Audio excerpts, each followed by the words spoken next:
এই মুহূর্তে আমাদের সঙ্গে টেলিফোন লাইনে রয়েছেন ফুটবল বিশেষজ্ঞ সত্যজিৎ চট্টোপাধ্যায়। মোহনবাগানের হার, ডুরান্ডে, ওভারঅল পারফরমেন্সের নিরিখে এবং এই হার আপনার চোখে।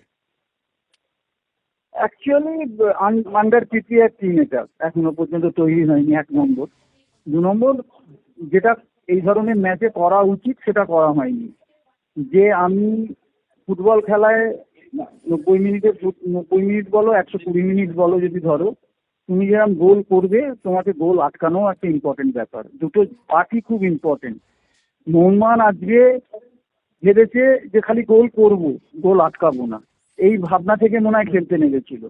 এবং তাই সেই ভাবনা থেকে আজকে তুমি যদি দেখো বল পজিশন দেখো, তুমি দেখবে 64-34 মোহনবাগানের ফেভারে 64% বল পজিশন আছে। তার মানেটা কি? তার মানেটা তাহলে সে 4 গোল খায় কি করে? তার মানে তুমি খালি একাকি করে গেছো। তুমি ডিফেন্সের দিকে যে কাউন্টারে যে ডিফেন্সগুলো করতে হবে সেই ভাবনাটাই ছিল না। এবং তার পাশাপাশি এটাও আছে যে এটা একটা স্ট্র্যাটেজিগত মারাত্মক ভুল। দ্বিতীয় জিনিস হচ্ছে, আমি বললাম আন্ডার প্রিপেয়ার, এখনো পুরোপুরি সব প্লেয়ার ফিট নয়।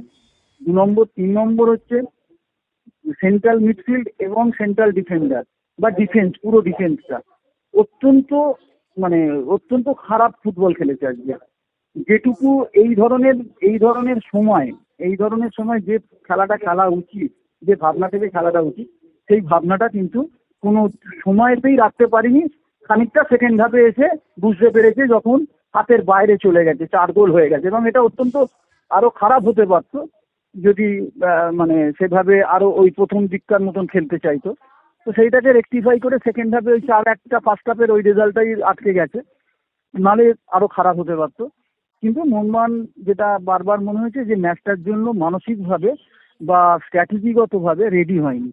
আমি শুধুই অ্যাটাক করব আর গোল আটকাবো না, এই ভাবনা থেকে ভাবনাটাই আজকে মোহনবাগানকে সর্বনাশ করে দিয়েছে।